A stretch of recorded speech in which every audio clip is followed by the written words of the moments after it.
Soundarya Lahari Sloka number 71.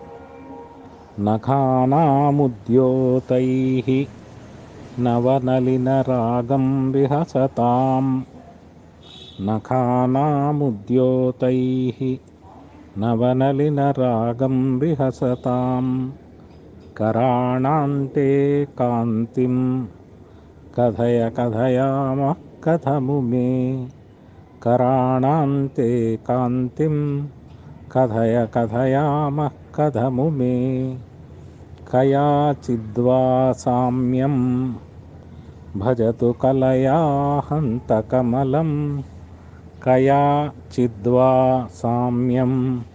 Bhajathu Kalayaa Hanthaha Kamalam. Yadi Lakshmi. Charanatala rasఛణమ. Yadi Lakshmi. Charanatala rasఛణమ. This is a beautiful meditation on the lotus-like hands of Devi. Here Acharya says, Nakhaanaamudyothairnavanalinaraagam Vihasathaam. Here he addresses Devi as Uma, Kathamumey. Uma is, though considered as the consort of Shiva, the Upanishads considered Uma as the very Parabrahman, because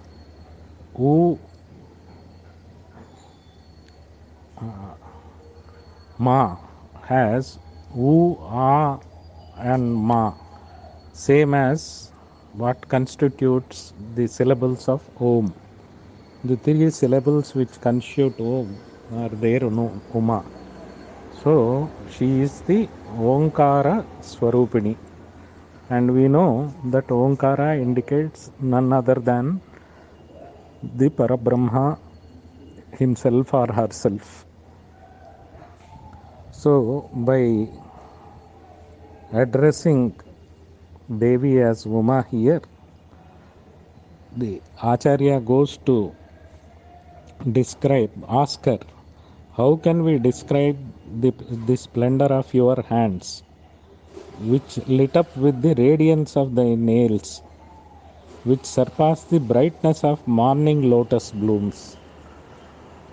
Navanalinaraagam Vihasathaam. These are the morning blooms which are naturally very beautiful, and her hands, when you compare to them, they are several fold beautiful than the lotus. Karaanaam te Kaanthim, because the beauty of the hands is being enhanced by the bright nails on her hands. Nakhaanaamudyothairnavanalinaraagam.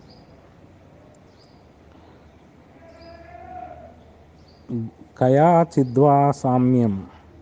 There is no comparison except in one instance.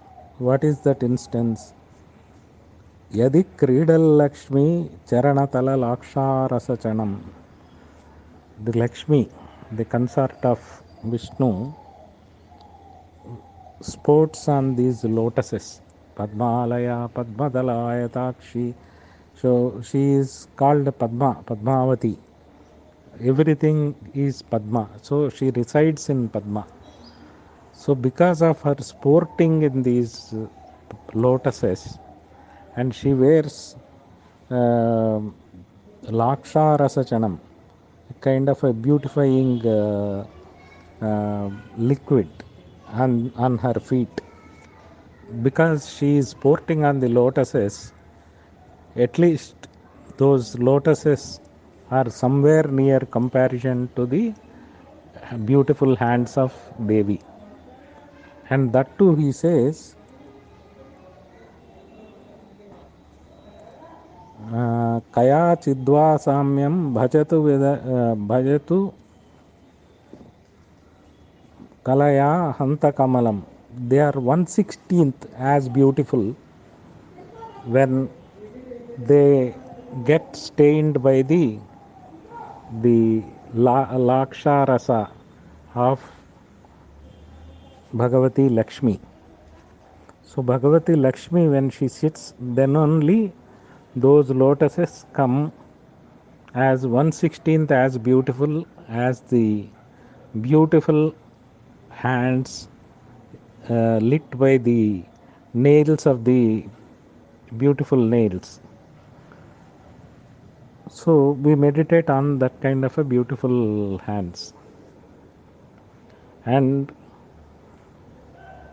here in this sloka, Acharya goes to prove that Devi is the ultimate Parabrahman in the creation.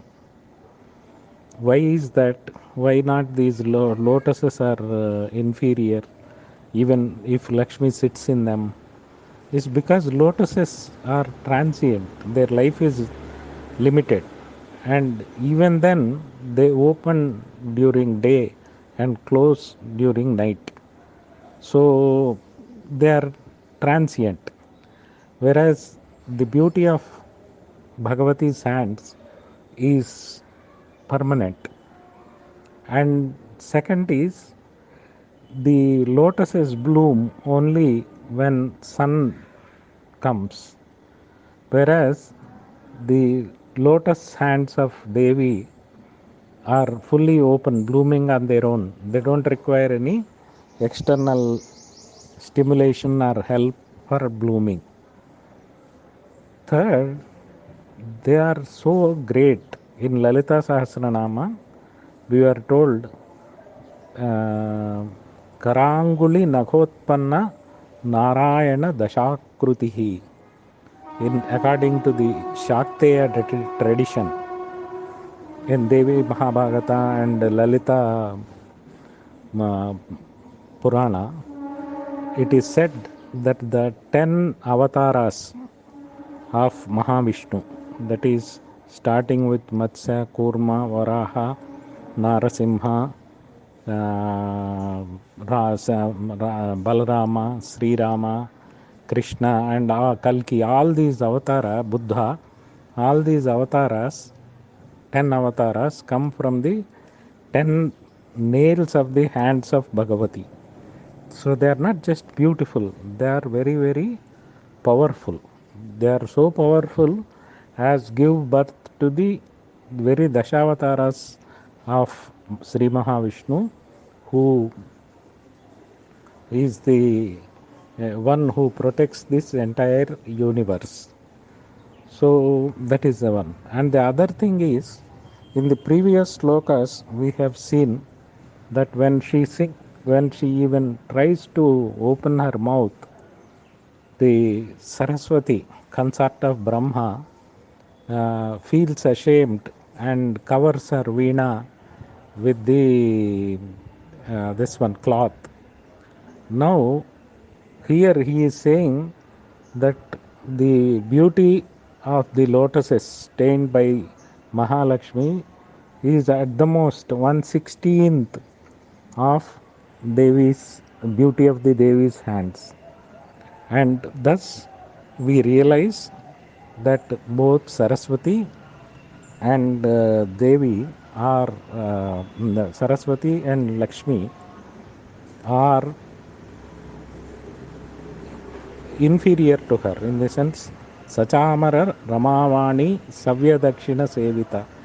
So Lalita Parameshwari is sitting on her throne, one side Saraswati and one side Lakshmi are fanning her.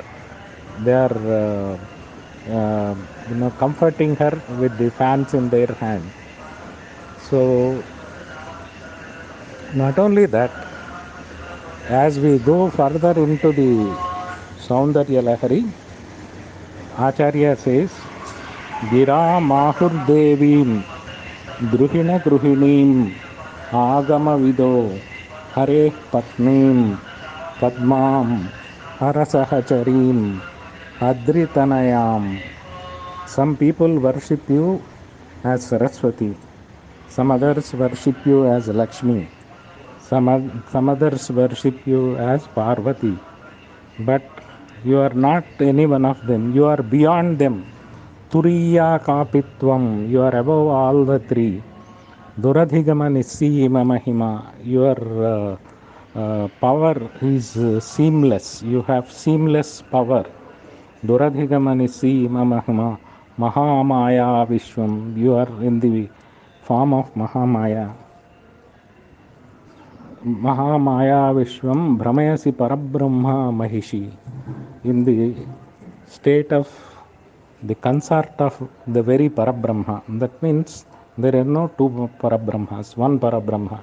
You are the female aspect of Parabrahma and set the entire world in motion. The world is there and moving because of you. And with this spirit in mind, we meditate on the beautiful hands of Devi.